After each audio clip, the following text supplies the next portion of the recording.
YouTubers, welcome back to another episode of Horatio's Beer Review. Today we're going to take a look at one that was on Maxwell Starr's 150th anniversary episode anniversary beer bucket list. Going to take a look. Oh, I guess Horatio's not doing this one. No, he's flaked out on us. Alright. Because he's a cat. Anyway, we're going to do one that I'm really excited about. This is one that I've been wanting to try for some time now.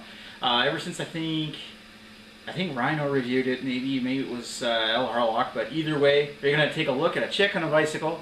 We're going to take a look at Red Racer's India Pale Ale, Strong Ale, 6.5% ABV, hailing from, where's this stuff from? BC. BC. Well, I knew it was BC, but where? Surrey. Surrey. Hey, Surrey, BC. Cool. It says, brewed by Central City Brewing Company, Surrey, BC. It says, an ale fashioned to survive the long voyage from England to India during the British colonization.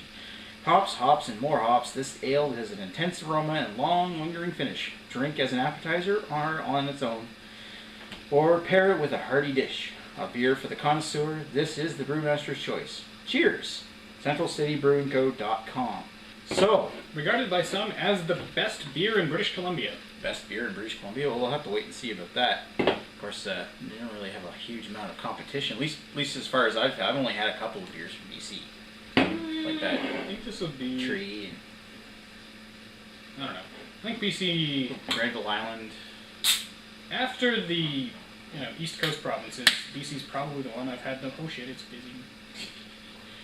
So we gotta give a big shout out here to Ryan, who brought this beer back for us from Ontario, I believe. Yep. He wanted me to get one in Nova Scotia, but they were all out. Yeah. So instead, he brought me one from Ontario. Premier was sold out, so, and all of a sudden he's like, "Don't worry about it, I brought you one." Huh? Oh. Air. All right. Right on. Real big mess.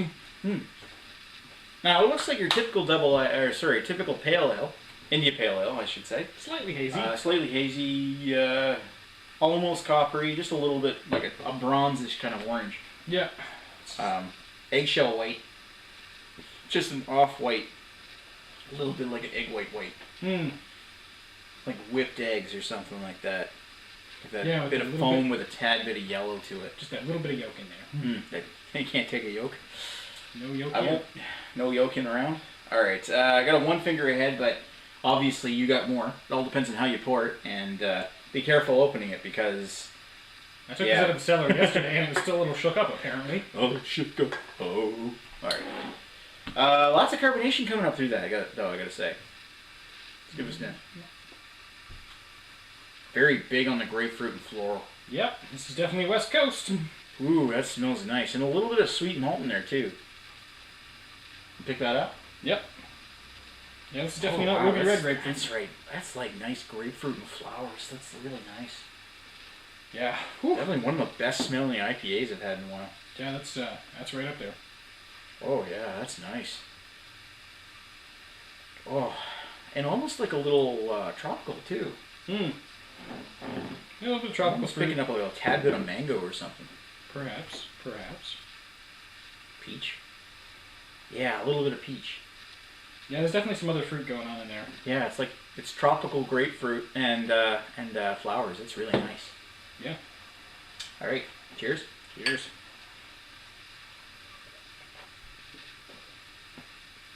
Oh, that's nice.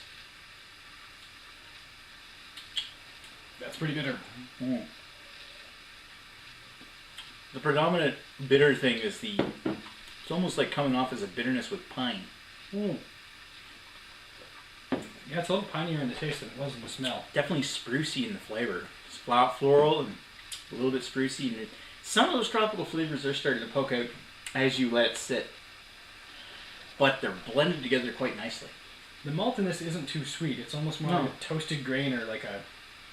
Like, I want to say cardboard, but not bad like cardboard. Well, generally in your West Coast IPAs, you want, like, they basically, the malt is so intertwined with the hops that you don't really notice the malt so much. It's just a nice, really nice balance. It's a very dry malt. Blended together quite well. Yeah, it's very dry. Certainly a tasty one, that's for sure. Yeah. Really dry. And light, though. It is a light body for an IPA. That is a little bit surprising. It goes down smooth. Yeah, it does. You know, except for all of the horrible bitterness. Well, the bitterness isn't horrible. It's just some people might not be used to it. This has got to be around 60 to 80. I'm just channeling Fuzz here for a second. Oh, Fuzz is trying the 10 bitter years. Poison! That was funny. We will laugh at that for a while. Good That times. was great. Good times. All right, you want to sit down with this one? Sure. All right, we'll be right back.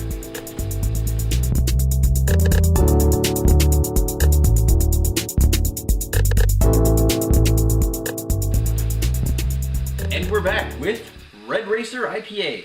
So, what do we think of this one? You take it away. This one was, even for a West Coast style IPA, very hop forward. Definitely very hop forward in this one. It's like compared to some of the other West Coast IPAs we've had, like Lagunitas IPA, this one comes across as being more bitter and less malty. Even for an IPA, the malt is really dry in this one, as you've been pointing out. Yeah. Yeah. There's not a lot of caramel. There's not a lot of sweetness. I mean, there is some sort of toasted grain malt going on here, but for the most part, it is grapefruit, pine, bam, bam. Think about it. Punch in the mouth. It's okay. He's good. Good kitty, Diego. Diego's not attacking the tripod today. He's going to be good. Cool. One thing I will say about this one is I think this is one of the best IPAs in Canada. What do you think? Yeah, I'd say that's probably true. Not I- necessarily to my particular tastes, but it's definitely good quality. I typically prefer more of the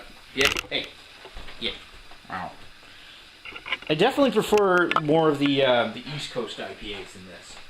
Or even the Corn de Diablo Quebec style IPA. Wasn't as big a fan as that one. I kind of like the Propeller IPA. It's all a matter of preference, really. I mean, geez, when you're drawing it, you're cutting straws here. You're drawing that. Really, you're what do I want to say? Grasping straws? Yeah, something like that. Splitting hairs? Splitting hairs. That's a good analogy. You're really, when it comes to a good IPA in this country, there's a lot of them. Yeah. A lot of ones we've had. More every day, really. More every day. Yep. But I gotta say, this is one of my favorites from this country. It's really good and stands up there with everybody. Could be the best beer in BC. Could be the best beer in BC. I mean, what have you got to compare it to? The Granville Islands? I'm waiting for Fat Tug. That'd be good. We'll see. And we haven't tried the Tree Hophead yet. No, we have not. But that's the black IPA, not the regular. Not the regular. Oh no, Diego. catastrophe! Okay, guys, we're gonna sign off here while Diego moves the tripod around. I'm gonna say 4. I'm gonna say 4 as well. It's a very good very good standard IPA from BC. I suggest you check it out if you get a chance, and we'll talk to you guys later. Cheers. Cheers. Catastrophe!